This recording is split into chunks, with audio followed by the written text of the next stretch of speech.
The past 48 hours haven't just changed a schedule. They've sent a shockwave through the entire geopolitical landscape of global sports. A shift so sudden, so absolute, that millions of fans and analysts are still scrambling to understand the new reality. For years, one assumption held the world in a chokehold. The path to the 2026 World Cup glory ran directly through the United States. It was supposed to be America's party, the biggest economy, the biggest stadiums, the center of gravity. That assumption evaporated the moment FIFA broke its silence. In a move that has rewritten the balance of power behind the biggest event on the planet, the tournament's most valuable assets, the matches that define history, have been stripped from the country believed to be the natural host. The United States, the presumed kingmaker of North American football, has effectively been demoted on its own soil. Instead, the momentum has surged across the borders. Canada and Mexico have stepped into a spotlight that few expected them to claim. This wasn't polite negotiation. This wasn't a diplomatic sharing of duties. This was a takeover. Breaking news has erupted across global networks, but the headlines are missing the deeper story. America's dominance didn't just fade, it collapsed overnight. Analysts misread the landscape, American organizers misread their own leverage, fans were convinced the U.S. would command the stage from the opening whistle to the final trophy lift. They were wrong. FIFA didn't just make a minor logistical adjustment. This is a total reordering of influence. The semifinals, the dramatic clashes that turn players into immortals, have moved away from the billion-dollar American cathedrals once seen as the inevitable center of the event. The glory has been redistributed. And for the first time in modern sports history, the United States finds itself watching as its neighbors claim the crown jewels of the tournament. How did a superpower with infinite resources lose control of its own event? To understand this collapse, we have to look past the press releases and go deep inside the closed-door meetings where the decision was actually made. To trace the anatomy of this failure, we have to rewind to ground zero, November 2022, deep inside the glass walls of FIFA headquarters in Zurich. It was there that the organization signed off on an unprecedented experiment. 3 nations, the United States, Mexico, and Canada, were chosen to manage a vastly expanded field of 48 teams and 104 matches. The announcement triggered global headlines, but a specific narrative formed almost instantly. The world didn't see a partnership of equals. They saw a US-led operation with 2 regional assistants. And, frankly, that belief seemed logical. It was seductive. America brought firepower to the table that no other nation could match. They possessed coliseums of concrete and steel already capable of absorbing armies of fans. Look at the assets they presented. MetLife Stadium in New Jersey, a fortress seating over 80,000 people. AT&T Stadium in Dallas, which has the infrastructure to host an entire city inside its walls. And SoFi Stadium in Los Angeles, a $5 billion architectural wonder that represents the absolute zenith of modern sports engineering. On paper, the debate appeared to be over before it even began. Corporate power, media monopolies, and national scale all tilted heavily towards the United States. The perception was that the sheer weight of American capital would crush any logistical challenges. The tournament looked secured. The United States wasn't just hosting, they were occupying the center stage by default. But this dominance was an illusion. It was a mirage built on static infrastructure rather than operational reality. Something critical was overlooked in the boardroom calculations. Concrete does not guarantee competence. Size does not automatically translate to urgency. And massive budgets cannot purchase trust. FIFA doesn't monitor potential, they monitor performance. While American organizers were resting on the laurels of their billion-dollar venues, believing the hard work was already done, the ground beneath them began to shift. The infrastructure was ready, but the machine that was supposed to run it was about to stall. The giant was asleep, and it had no idea that its partners were already wide awake and moving. Once the planning phase shifted from handshakes to logistics, the American facade began to crumble.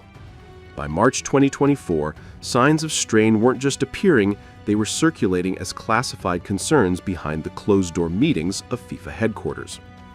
Reports started landing on desks in Zurich, quietly at first, then with increasing urgency as critical deadlines approached. The narrative of American efficiency was colliding with the reality of American bureaucracy. Several major host cities, assumed to be turnkey operations, were struggling to finalize basic stadium agreements. Renovation plans, necessary to widen fields for international regulation, lagged dangerously behind schedule. But it wasn't just construction, it was the system itself. Security frameworks required endless revisions. Sponsorship conflicts erupted between stadium owners and FIFA's global partners. Worst of all, political disputes between local authorities and state officials slowed progress to a crawl.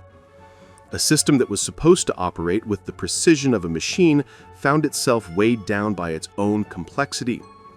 The sheer size of the United States, once its greatest asset, was becoming a logistical liability. At the exact same moment, Canada and Mexico advanced with a speed and silence that stunned FIFA officials.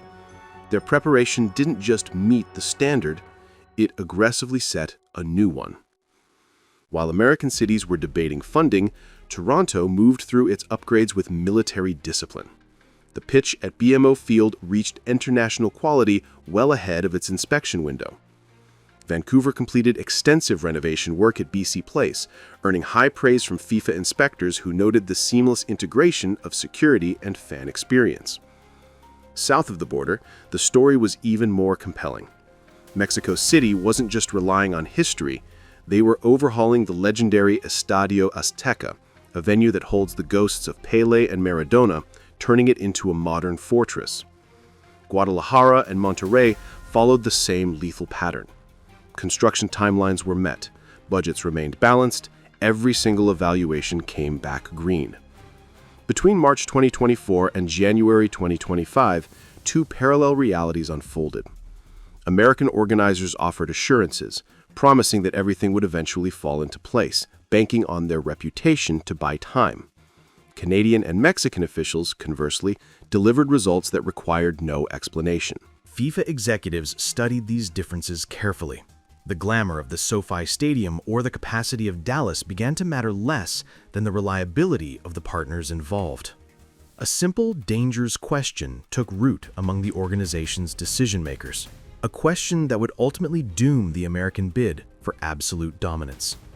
In a tournament worth billions, which country could actually be trusted when the lights turned on? The question that historians of this tournament will ask is simple. How did Canada and Mexico manage to outmaneuver a nation with 10 times the financial power? The answer lies in a silent coup of competence. While the American machine sputtered, Canada executed a tactical masterclass. This was one of the most coordinated initiatives in the country's modern history. The Canadian Soccer Association didn't just plan, they synchronized. Federal and provincial governments aligned with a unity that is almost unheard of in Western bureaucracy. There was no infighting, there were no delays. Officials poured heavy, targeted investment into infrastructure and advanced security systems. When FIFA inspectors arrived in Toronto, they didn't just find a stadium, they found a fortress of precision. The venue's upgrades were executed with a level of efficiency that made American delays look amateurish. Vancouver's planning was described in internal memos as the most thorough security layout the organization had evaluated in years. Beyond the concrete, Canada weaponized its culture. A country once overlooked in the global football landscape demonstrated an undeniable hunger. They weren't acting like they were doing FIFA a favor by hosting. They were acting like they were fighting for their lives to prove they belonged. Simultaneously, Mexico leveraged its soul. Football in Mexico isn't a sport, it's a religion. And the organizers understood that passion alone wasn't enough, they needed modernization. The overhaul of Estadio Azteca was surgical. Architects and engineers blended the terrifying atmosphere of the past with the sterile requirements of the future. Inspectors described walking through Mexico's facilities as stepping into a place where the sport's history and its future met seamlessly. Mexico's logistics were bulletproof. Transportation networks were upgraded to handle massive international insurgencies of fans. Hotel capacity was expanded. Security systems were stress-tested through multiple phases until they were unbreakable. The level of preparation exceeded every metric FIFA threw at them. This was the coup. It wasn't a hostile takeover in the boardroom. It was a victory won on the ground. Canada and Mexico created a vacuum of reliability that the United States failed to fill. They provided FIFA with the one commodity that money cannot buy: certainty. They proved that while the U.S. had the biggest house, the neighbors were the ones keeping the lights on. By the time the final evaluations were filed, the dynamic had shifted irreversibly. The junior partners had become the operators, and the senior partner was looking more and more like a liability. September 8th, 2024. That date marks the precise moment the American monopoly was broken. The setting was a private, high-security meeting in Doha. FIFA President Gianni Infantino sat down to review a comprehensive set of updated progress reports. The room was quiet, but the data on the screens screamed of a disparity that could no longer be ignored. The contrast between the three hosts was stark. The report highlighted that 7 American cities had missed critical construction deadlines. 3 had already exceeded their budgets, hemorrhaging cash before a single ball was kicked.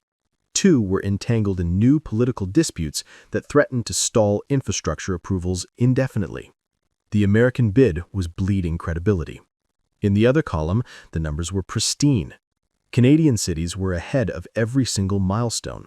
Their budgets were stable. Mexico had delivered upgraded transportation systems and operational fan programs with military efficiency. This information changed the internal calculations instantly. FIFA concluded that America's massive investment did not compensate for the volatility of its execution. As a result, the organization began a cold, calculated restructuring of the tournament. By October 2024, the drafts began to change. American organizers recognized the pattern. Matches were disappearing from their column, and they pushed back hard. They cited existing agreements and financial commitments, trying to leverage their commercial power. But FIFA held the line. They reminded the Americans that the tournament's integrity depended on readiness, not contracts. By December 2024, the verdict was public. The United States would now host 48 matches instead of the originally planned 60. Mexico's share increased to 29, Canada surged to 27. But the numbers don't tell the full story. The geography of power had shifted. The most shocking detail involved the quality of the games. FIFA moved critical knockout rounds to Canadian and Mexican venues. The ultimate blow came with the semifinals.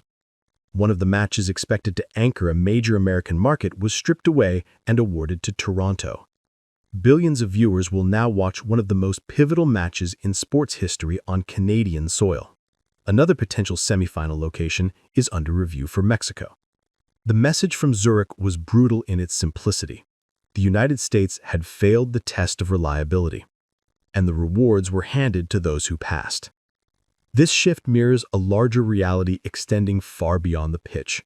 FIFA made a statement about the qualities that actually earn leadership on the world stage today. They rewarded preparation, dependability, and absolute dedication over historical prestige.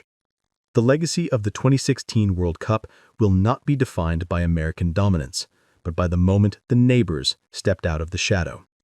On June 11, 2026, the world will witness the physical proof of this transfer of power. The broadcast will highlight Toronto's skyline and the electric atmosphere inside the Azteca, not as supporting acts, but as the main event. For Canada, hosting a semifinal is a geopolitical arrival, a declaration that they can manage the highest stakes. For Mexico, it is a restoration of their heritage. For the United States, this tournament delivers a harsh, necessary reminder. Global leadership requires consistency and execution. Size and resources alone do not control the outcome. When the giant falters, the world partners with those who are ready. Canada and Mexico didn't rise through backroom deals or pressure campaigns. Their climb came from results that spoke louder than any promise. The center of gravity in North American football has moved, and nothing is pulling it back. The question is no longer who owns the future, it's how far the new leaders will take it. Thanks for watching.